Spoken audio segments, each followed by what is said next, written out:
ഇപ്പോഴാണ് ഫോൺ വന്നത്. എഡ്യൂക്കേഷൻ മിനിസ്ട്രിന്ന് കുറച്ച് ആളുകൾ നമ്മുടെ സ്കൂൾ ഇൻസ്പെക്ഷൻ ചെയ്യാൻ വരുന്നുണ്ട്. അവർ ഇന്ന് തന്നെ എത്തും. ഇപ്പൊ എന്താ ചെയ്യാ? സ്കൂളിന്റെ അവസ്ഥ പരിതാപകരമാണ്. ഭിത്തിയെ പെയിന്റ് പോലും അടിച്ചിട്ടില്ല. ആകെ ഇടിഞ്ഞു പൊളിഞ്ഞു കിടക്കുകയല്ലേ. വൈകുന്നേരത്തിനുള്ളിൽ ഇതൊക്കെ എങ്ങനെ ശരിയാക്കി എടുക്കാനാ? ഞാനും അതോർത്തിട്ട് ടെൻഷൻ അടിച്ചിരിക്കുക. ഇവരെന്താ പെട്ടെന്ന് വരുന്നത്? ഇന്നത്തോടെ എന്റെ ജോലി പോകുന്നു തോന്നുന്നു. സർ, ഞങ്ങളുടെ സ്റ്റുഡൻസ് എല്ലാം ചേർന്ന് ഈ സ്കൂളിന് മൊത്തം പെയിന്റ് അടിക്കാം. വേണ്ട വീർ, ഞാൻ കുട്ടികളെ കൊണ്ട് അങ്ങനത്തെ ജോലികളൊന്നും ചെയ്യിപ്പിക്കില്ല. സർ, ഇത് നമ്മുടെ സ്കൂളിന്റെ അഭിമാന പ്രശ്നമാ. എല്ലാ കുട്ടികളും ചേർന്ന് സന്തോഷത്തോടെ പെയിന്റ് അടിക്കും. സാർ, ഇവൻ പറയുന്നൊന്നും ശ്രദ്ധിക്കണ്ട. വൈകുന്നേരത്തിനുള്ളിൽ പണി തീർക്കാൻ സാധിക്കില്ല. അത് ഇമ്പോസിബിൾ ആണ്. എന്റെ അപ്പൂപ്പ പറയാറുണ്ട്, ഇമ്പോസിബിളിനെ പോസിബിൾ ആക്കുന്നവരെയാണ് വീർ എന്ന് വിളിക്കുന്നത്. നിനക്കപ്പോൾ എന്നേക്കാൾ കാര്യങ്ങൾ അറിയാമെന്നാണ്. ഇത് നടക്കില്ലെന്ന് ഞാൻ പറഞ്ഞതല്ലേ? അതിനർത്ഥം ഇത് നടക്കില്ലെന്ന് തന്നെയാ. സർ, സാർ എന്നെ വിശ്വസിച്ചേ മതിയാവൂ. ഇതെന്റെ സ്കൂളിന്റെ അഭിമാന പ്രശ്നമാണ്. ഇതെനിക്ക് ചെയ്തേ മതിയാവൂ. അപ്പൊ എനിക്ക് സ്കൂളിന്റെ അഭിമാനത്തെ പറ്റി ചിന്തയില്ലെന്നാണ്. മിസ്റ്റർ കക്കട്ട്, എനിക്ക് വീറിൽ പൂർണ്ണ വിശ്വാസമുണ്ട്. അവൻ നമ്മുടെ സ്കൂളിലെ ഏറ്റവും ഇന്റലിജന്റും കോൺഫിഡന്റുമായ കുട്ടിയാണ്. ഇതിനു മുമ്പും അവൻ ഇതുപോലുള്ള കാര്യങ്ങൾ ചെയ്തിട്ടുണ്ട്. ഇവൻ ഒരിക്കലും ഒരു സാധാരണ സ്റ്റുഡന്റ് അല്ല.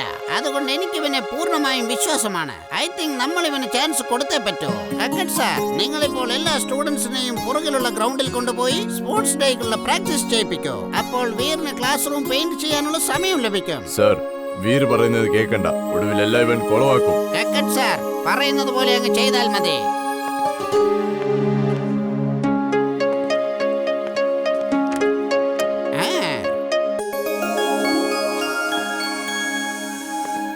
അതെ വീർ, പെയിന്റിംഗ് ചെയ്യാവുന്നൊക്കെ വാക്ക് കൊടുത്തതല്ലേ. പക്ഷെ എങ്ങനെ ചെയ്യുമെന്ന് വല്ല ഐഡിയ ഉണ്ടോ? വേഗം ജിണ്ടുവിനെ വിളിക്ക്. ഇനി അവനെ കൊണ്ടേ ഇത് ചെയ്യാൻ സാധിക്കൂ. നീ പറഞ്ഞത് ശരിയാണ് ചുൾബുൾ.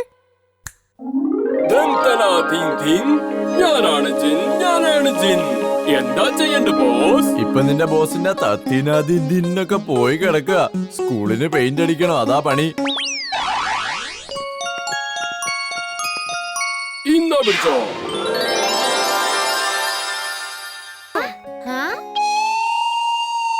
ഇംലി, വാ, നമുക്ക് ഒളിച്ചിരിക്കാം.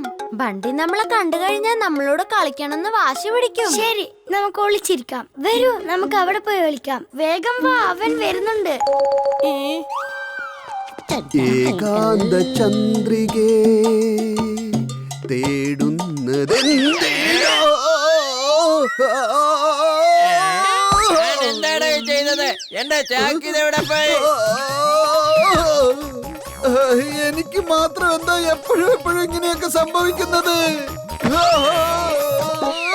ഈ ചട്ടാകളിന് ഒരിക്കലും മര്യാദയ്ക്ക് നടക്കാൻ അറിയില്ലേ?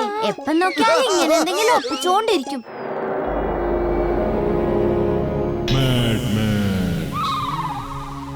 ഇതാണ് ലോകത്തിലെ ഏറ്റവും പുതിയതും ഭയങ്കരനുമായ റോബോട്ട് മാഗി.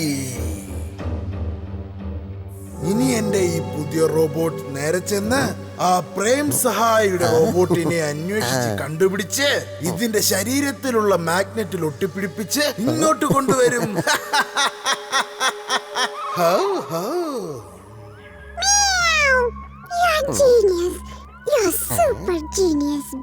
നീ പറഞ്ഞത് ശരിയാണ്. ഇവള് പറഞ്ഞത് ശരിയാണ് ബോസ്. വളരെ വളരെ ശരിയാണ്. You are right my boy. വേഗം ചെല്ലു എന്റെ റോബോട്ടെ. പോയി നിന്റെ ശക്തി കാണിച്ചിട്ട് വരൂ. വേഗം പോ.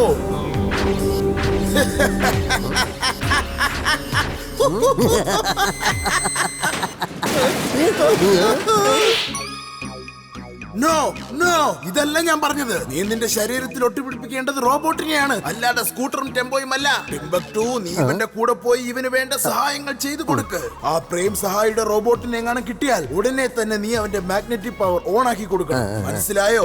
വേഗം ചെല്ലേ. Okay boss, I will do it boss. Veer, എന്റെ ഗ്രാമത്തിൽ ഒരു മേള നടക്കുന്നുണ്ട്. വളരെ വലിയ മേളയാ അത്. പക്ഷെ ഈ തവണ എനിക്ക് മേള കാണാൻ പോകാൻ പറ്റില്ല. അതെന്താ ഇത്തവണ എന്താ പറ്റാത്തെ? അങ്ങോട്ട് പോകാൻ ട്രെയിൻ ഇല്ല. റെയിൽവേ ട്രാക്ക് തയ്യാറാണ്, പക്ഷെ ട്രെയിൻ ഓടി തുടങ്ങിയിട്ട്. അക്കടം പക്കടം മിക്കിടം തികിടം മാലം ഫലം തന്തമാദം. ഇപ്പൊ നോക്കൂ, എന്റെ കൈ കാലിയാണ്. ഇത് എങ്ങനെയാണ് ടെന്റിനകത്ത് ഒളിപ്പിച്ചു വെച്ചതല്ലേ? മാജിക് എല്ലാം ഇങ്ങനെയാണ് ചെയ്യുന്നത് ഇമ്മിണി. ഇതിനേക്കാളും വലിയ മാജിക് നമ്മുടെ ജിൻടു ചെയ്ത് കാണിക്കും. നീ ഇതിനു മുമ്പ് മാന്ത്രിക വടി ഉപയോഗിച്ചിട്ടേ ഇല്ലല്ലോ. ആദ്യം ഈ മാന്ത്രിക വടി വായുവിലേക്ക് ഉയർത്ത്. എന്റെ പൊന്നു ജിൻടു, നീ ഇത് എന്തേ ചെയ്യുന്നേ?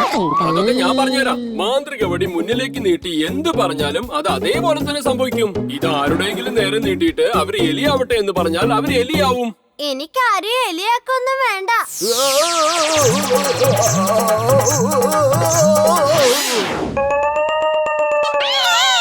ജിൻടു, നീ ഇതെന്തായി ചെയ്തേ?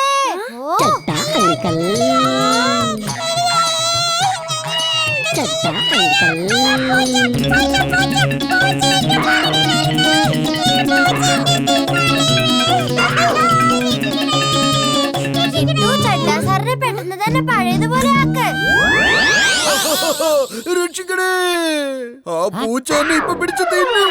Help me, please. അല്ല സാറേ, എന്താ പ്രശ്നം? സാറിന് ഇതെന്ത് പറ്റി? അല്ല, പൂച്ച ഇതെങ്ങനെയാ സാറിന് തിന്നുന്നത്?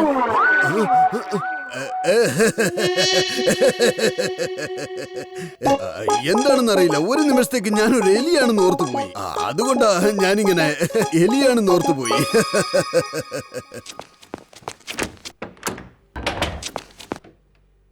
എന്ത് പറ്റി അപ്പൂപ്പ? ഇവരുടെ മകൻ പ്രകാശ് തെറ്റായ കൂട്ടുകെട്ടിലൊക്കെ പെട്ട് പഠനമെല്ലാം ഉപേക്ഷിച്ചിരിക്കുകയാണ് വീർ.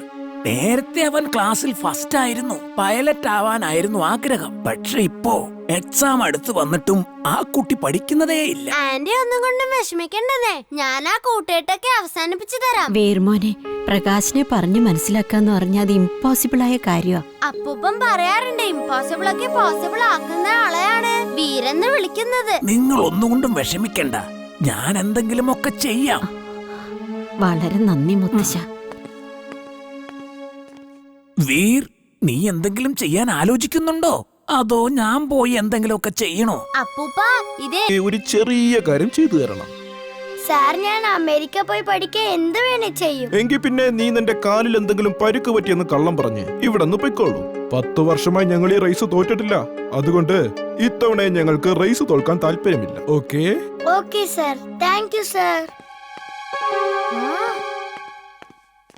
ഗവൺമെന്റ് സ്കൂളിന് വേണ്ടി ആരും വരുന്നില്ലേ?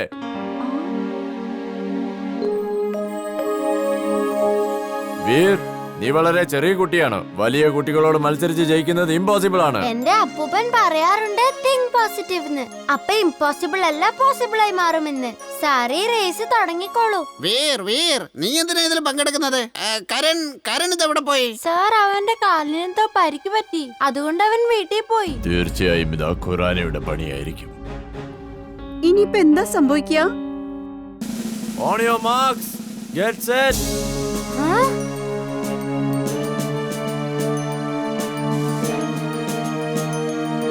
And go.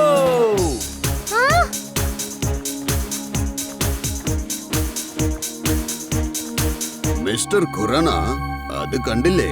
ഗവൺമെന്റ് സ്കൂളിന് വേണ്ടി ആ കൊച്ചു പയ്യനാണ് ഓടുന്നത്. അവൻ എന്താ കരുതുന്നത്? അവന് ജയിക്കാൻ പറ്റുമെന്നാണോ? ആരെയും ഒരിക്കലും അണ്ടർ എസ്റ്റിമേറ്റ് ചെയ്യാൻ പാടില്ല. മാത്രമല്ല, അവന്റെ മേലൊരു കണ്ണ് വേണം. വീർ, ഇവരോട് നിനക്ക് ജയിക്കാനാവില്ല. എന്നാൽ നീ റോബോട്ടിക് പവർ ഉപയോഗിക്കുകയാണെങ്കിൽ നിന്റെ സത്യങ്ങളെല്ലാം പുറത്താവും. ജിണ്ടുവിനെ വിളിക്ക്, ഇനി അവനെ എന്തെങ്കിലും ചെയ്യാനാവൂ. ഞാനാണ് ജിൻ. പറയൂ ബോസ്, ആരുടെ പിന്നാലെയാണ് ഇങ്ങനെ ഓടുന്നത്? ഇവിടെ സ്കൂളിന്റെ ഒരു റേസ് നടക്കുകയാണ്. എന്നെ എങ്ങനെയെങ്കിലും ഈ റേസ് ഒന്ന് ജയിപ്പിക്കും, പക്ഷെ ആരും അത് അറിയാൻ പാടില്ല. എടാ ചെറുക്ക, ക്ഷീണിച്ചു പോവാണെങ്കിൽ പറയണം കേട്ടോ, ഞാൻ നിന്നെ എടുത്തോണ്ട് ഓടിക്കോളാം. ഇത് കണ്ടോളൂ ബോസ്. പെട്ടെന്ന് ചെയ്യ്, മേശയും കസേരയൊക്കെ എടുത്ത് വയ്ക്കണ്ടേ? റേസ് ഇപ്പൊ തുടങ്ങിയതല്ലേ ഉള്ളൂ. ഓടിങ്ങെത്താൻ ഇനി സമയമുണ്ട്. ഏതൊക്കെ ചെയ്താ മതി, ഒരു ധൃതിയില്ല. നീ ഇതെന്തായി ചെയ്യുന്നേ? റേസ് ഓടാതെ തന്നെ നീ എന്നെ ഫിനിഷിംഗ് ലൈനിൽ എത്തിച്ചോ. ഇങ്ങനെ ഞാൻ